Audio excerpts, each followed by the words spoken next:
Thank you very much, and good afternoon, everyone.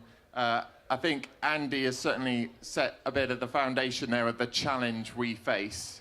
And over the next half an hour, I hope my illustrious panel will help us in terms of how are we going to address this housing demand challenge we face, and also how do we maximise the potential of the Midlands as a region to be at the forefront of housing across the country. So, firstly, as you saw earlier on from Andy, there's real opportunities across our region in terms of transport, economic growth, quality of life, value opportunities.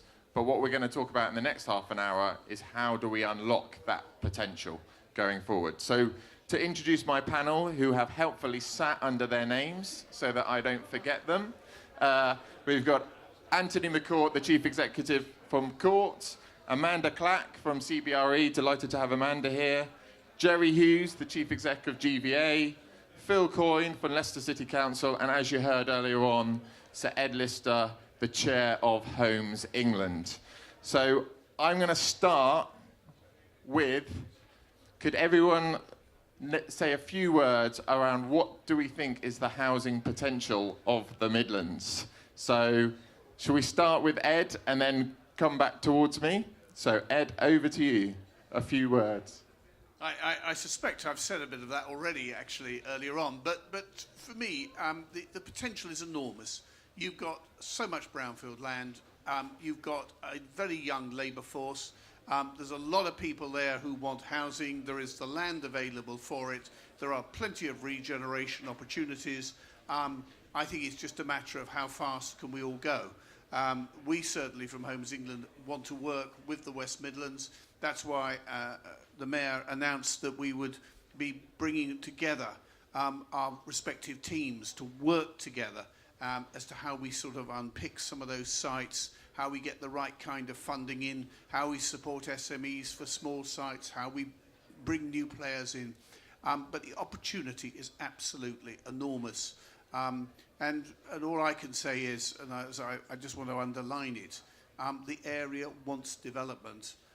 There's no barriers here. We just need to get a move on and do it. Yeah, Phil?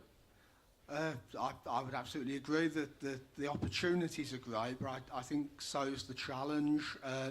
If I take Leicester and Leicestershire as an example, up to the period 2031, we need 85,000 or 97,000 rather new homes. In the period from 31 to 50, we need a further 85,000.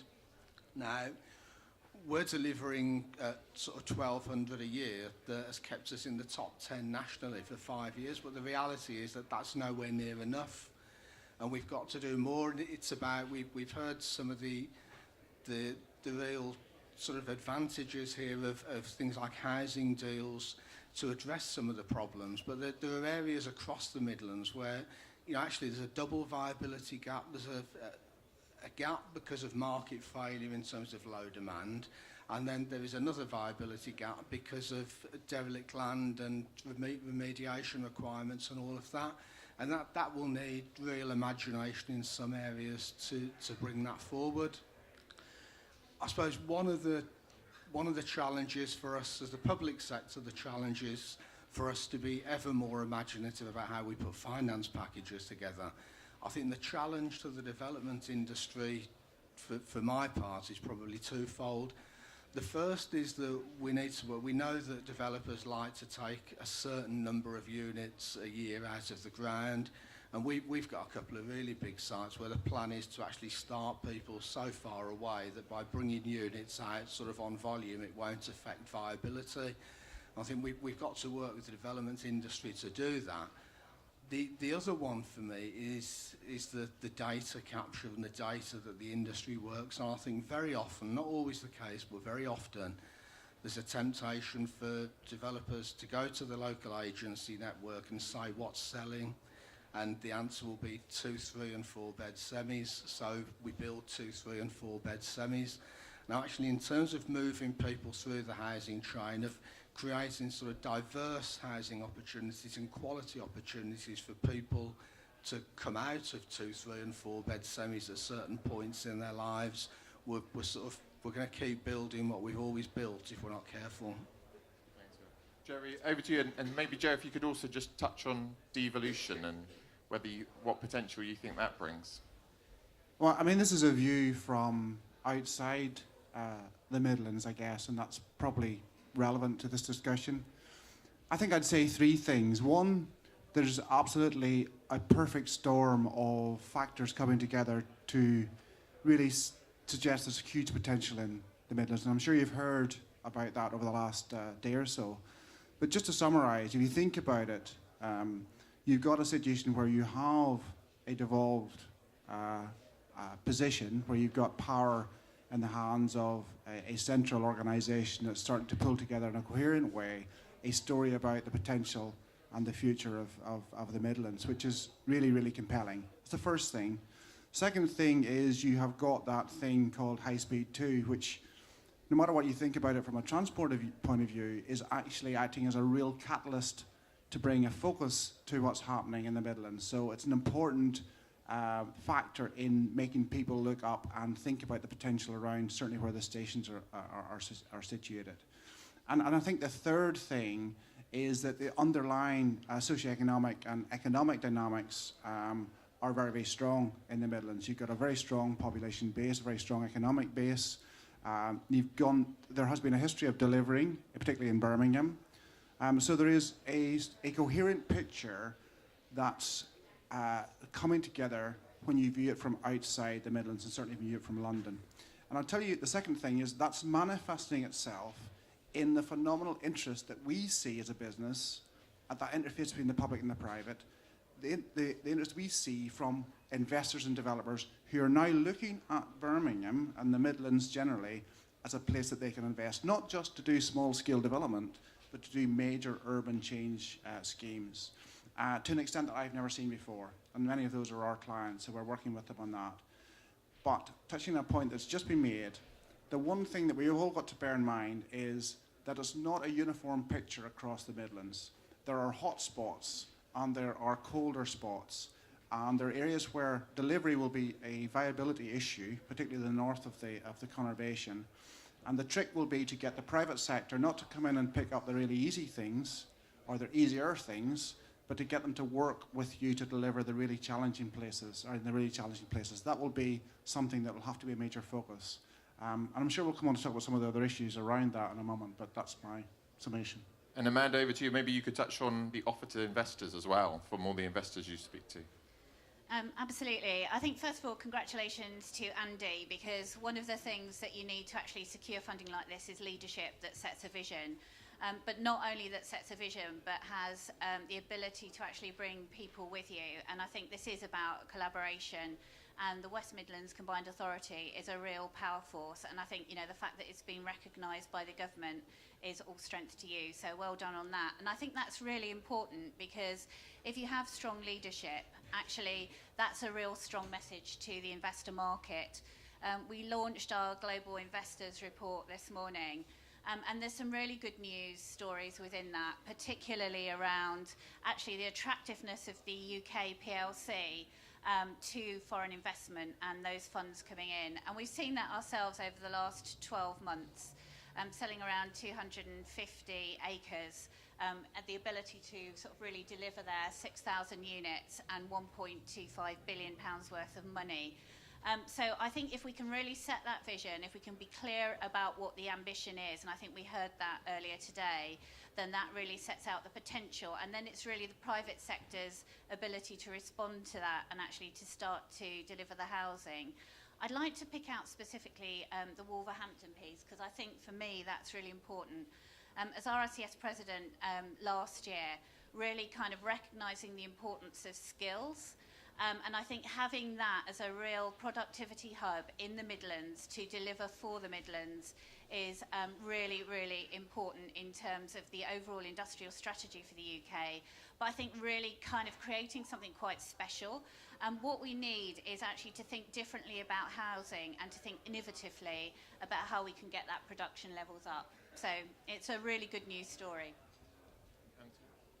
Yeah, so we are an SME residential developer based in Birmingham, and for the last 6 years we have spent a huge amount of time in China trying to attract inward investment, particularly equity and mezzanine capital for residential projects in the city of Birmingham.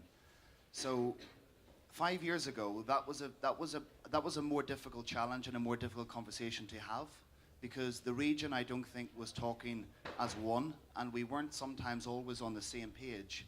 Equally, the city offering compared to the city region's offering is very different. It is a much better proposition to sell in China if I'm talking about 4.1 million people in a city region, 52,000 graduates graduating every single year, 250,000 people in professional services across the region. That is a much more compelling proposition for clients in China than each of us trying to divide and conquer across the region, which I think sometimes we have been doing in the past. So I think the whole is greater than the sum of its parts at the moment, and the combined authority is doing a great job in doing that. In terms of inward investment, and particularly China, they are finding that this is a much more accessible and easier place to invest, because we're coming to the table both as private enterprise but also as the public sector in bringing those types of opportunities as well. And finally, I would say high speed too. There's no one who understands better the benefits of high-speed rail than someone in China, because they've seen cities like Shenzhen, which has come from nothing to become a 20 million capita population. So understanding high-speed to maybe us in the room, someone in China, they really get what that will do, not just the terminus at East Side, but what that will do for macroeconomics across the region, and that type of infrastructure coming. They don't need too much convincing on that part either. And maybe we should move on, and building on what Amanda said, start talking about quality, because the mayor made quite a clear argument that the region is committed to the quality of development we see, not just the numbers, but also that helps drive inclusive growth. And so would really welcome the panel's views on how do we drive quality, and how do we ensure we're not just delivering 215,000 houses, we're delivering that quality product across the region. So maybe Amanda, if you could kick us off, and then we'll go from there. I think this links really nicely actually with the theme here in MIPIM around urbanity, which is how do you create urban places that relate to people. And for me, that's really at the heart of this. So you've got to drive quality through the desire for what people want around the whole housing agenda, and actually creating places and placemaking. And I think that kind of comes down, good design doesn't have to cost more. It's about how do you work with designers and with the professions to really start to think about how can we build in good quality design but an affordable cost. And I think this is a really exciting opportunity with this kind of agenda to actually be doing that. So Ed, Homes England are right at the forefront of this design quality agenda in terms of making sure those 300,000 houses you spoke about earlier on leave a positive legacy for us all. I just wondered if you could comment on the design that needs to go alongside the housing number. I think it's more than design, it's about place. And people have got to want to live there. Otherwise, all we're going to do is recreate the same kind of developments that we built in the 50s, 60s and 70s. And in 20 years' time, we'll be able to get the bulldozers out and knock them down again. And that's the challenge. We've got to get places people want to live in, that they really feel comfortable with. They're at the right kind of scale for them, but they look the part. And that is all important. And I know this is a message that's being transmitted very strongly to developers, because I've been in the room when both the mayor has said it, and also when Birmingham City have said it to developers. You've got to have the design right. And if you haven't got that, go away. And I think that's absolutely the right starting point for this. Design is all important, and it makes sense. And I would suggest, from a developer's point of view, it enhances value anyway. So it's a bit of a no-brainer. Why not do it? If it's going to make you sell the things a little bit easier. And Jerry, is that the message you're hearing? No, absolutely. And everyone increasingly understands the concept of place and what's involved in creating successful places. The only caveat I would make to what's just been said, because I don't want to take up time repeating what's been said previously, the only caveat I'd make is, in creating places, in the Midlands, really focus on creating places that are off the Midlands. They're not duplicates or replicates or take from somewhere else. You know, think about the vernacular, the local character, the local features of the places you're trying to create, and create places that actually resonate from the Midlands. That's the way you'll actually start to really sell something distinctive and different from what you might see in Manchester or Leeds or, dare I say, even London. And there are many lessons from other cities where they've not got that quite right. Even in London, some of the developments we see along the waterfront really are not of London. They could be anywhere. So start to think very carefully, and this is where I think the public sector has to come together, perhaps a combined authority. Really think hard about what is the essence of the Midlands in bringing forward development. And maybe Phil, building on that, is there some lessons from Leicester around public-private partnership and the work the council is doing to try and really unlock that new way of thinking? Well, at Ashton Green, we've got a 130-acre greenfield site that we're acting as strategic development promoter for, with the help recently of £10 million through HIF. Thank you, Ed, for which will unlock the infrastructure for the second phase of 1,000 homes. The initial phase, we've got Morris Homes on site on part. We've got Kia going on after that. But we've also got going in there, we've got 10 hectares of employment land, which when I was still able to calculate this would probably have been about 700 or 800 jobs. We've got a village centre which will bring sort of commercial opportunities.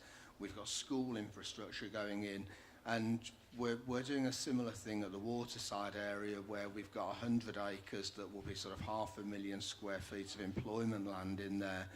And similarly in the city centre, where we've doubled our between sort of 2001 and 2011, we doubled the residential population. We're aiming for 20,000 by 2031, and coupled with sort of investment in the visitor economy and cultural offer, we're now using that as the real basis for going after 1 million square feet of grade A office that we've identified locations for.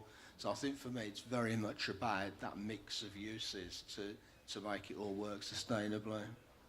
And Anthony, we know that we are only going to hit the housing number if we increase the diversity of the housing supply system. And maybe you could talk a bit more about organisations like yours and how do we really support you in terms of driving forward that delivery? Yeah, so the diversity is it's a really important point, because building houses for houses' sake, I think, misses the point.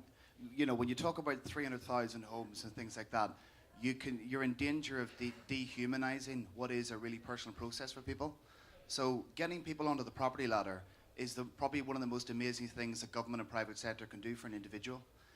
Getting them on the rental ladder or getting them to own their own home is a really powerful, empowering process, and that has other material side effects in terms of health and crime and other GDP benefits to our overall economy. So this is about getting people onto the ladder and building them a home that works for them and their family. And developers like us, who are city centre developers, we're small, but we're doing several thousand units in the city centre. We have to come to the party and play our part in that. I also think it goes back to Andy Street's point, who he makes continually and very eloquently about making sure this is an economy which is inclusive, and that we don't fall into the trap of building a tale of two cities. So, you know, I love the stat that in Birmingham alone, in the primary schools of our city, there's 150 dialects and languages spoken in our primary schools every single day. And our challenge as a developer helping to redevelop the city centre, the city core of our city, is how many of those languages are spoken inside the city core. Because our challenge is that we should be bringing that diversity, that demographic, right into the heart of our business community and into our livable community across the city core as well. But we have to play our part as well as government. And Amanda, you've heard me talk about it before. Getting that link between homes, jobs, infrastructure and skills right is absolutely fundamental. Is there any key ingredient you think we need to be focusing on to get that right? I think it's infrastructure. So actually you need that investment in infrastructure, and that's what I think High Speed 2 really does in terms of giving that focal point, which is actually this wider economic enabler. Through that, you'll actually get the stimulus and the attraction from those investors to actually come in and invest in the region. If without that infrastructure, it becomes increasingly difficult. So particularly transport infrastructure, but also the social infrastructure that's needed to support in and around it. It really is this kind of circle of life, if you like, through to housing, to jobs, and to really a vibrant city centre that, and the region ultimately, that really kind of, I like the point that you mentioned about representing the culture and the character of the place, and I think that's incredibly important, that you don't lose that as you're actually doing the developments going forward. So for me, it's infrastructure is the key. And just on one of the things that the Mayor mentioned earlier, and has been the theme throughout MIPIM this year, is advanced methods of construction and changing the way we build. Sort of, Jerry, are you seeing that starting to really come to the fore now? And again, what do you think we need to do to unlock that potential?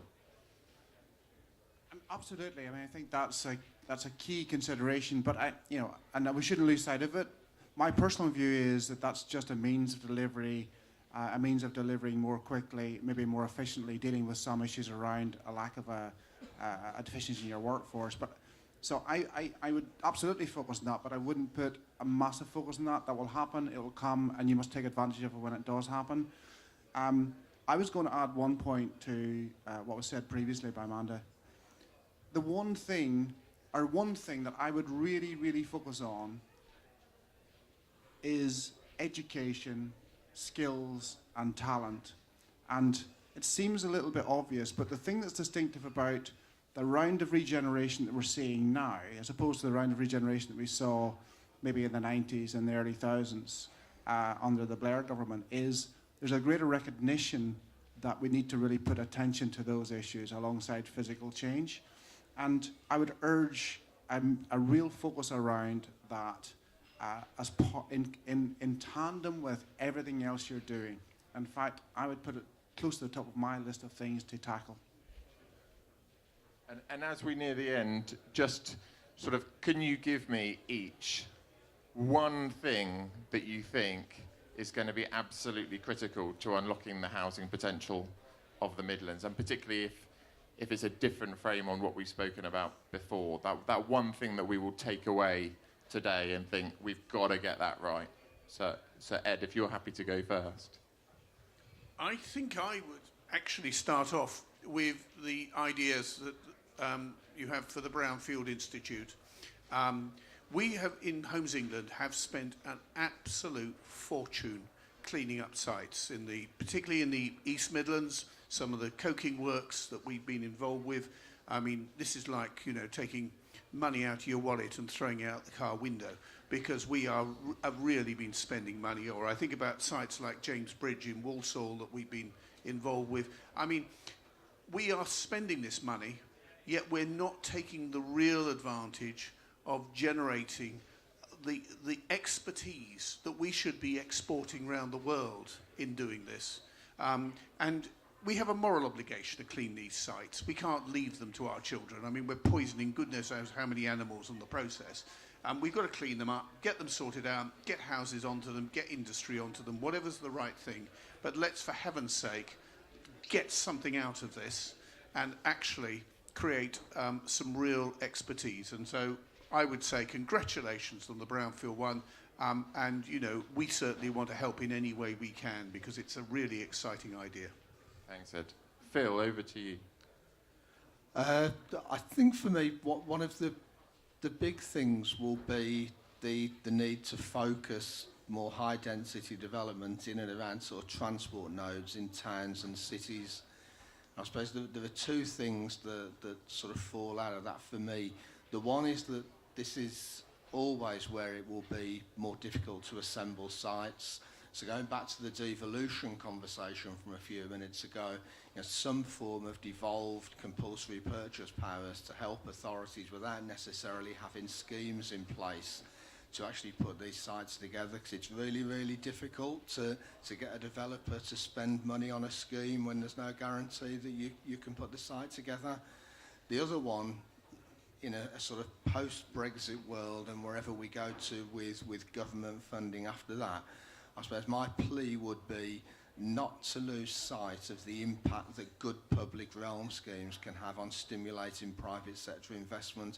Actually, we as the public sector are really the only ones that can do public realm, because we're not bound by our own ownerships and all of that. And it really is the pump primer for unlocking investment in towns and city centres. Jerry?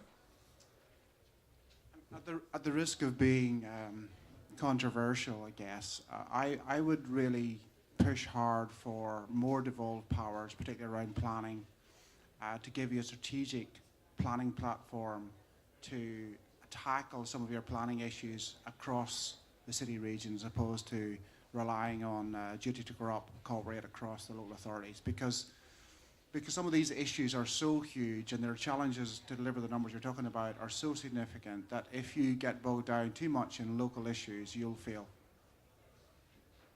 Thank you, Jerry. Amanda? 3 really quick ones. Planning enablement, so I agree with Jerry. I think that's absolutely key in terms of taking the whole thing forward. Placemaking I've talked about, and I think that's absolutely critical, because we've got to kind of create communities, not just homes. And I think you started the journey with the investment prospectus, because it's actually how do you articulate the opportunity to the investment market and bring that funding in that you need. And Anthony? I think for national government, it's about practicing what they preach as well. So in terms of, if you look at the tax regimes for property developers in the UK, we have some of the most punitive tax regimes still today for property development in Western Europe. So maybe we need to look at that. In terms of inward investment, getting money into this country and back out again, it's fairly tax heavy and it's not actually efficient. So again, maybe there's something we can do there. But also locally, if we are going to gear up and step change and have this revolution in how we do housing in the Midlands, then local authorities need to come to the table as well in terms of resource. Because you can't treble or quadruple the vision and then half the budget you've got to make the vision work. So, we've got to have the public sector teams locally which are willing to work with the private sector and get the job done as quick as we can.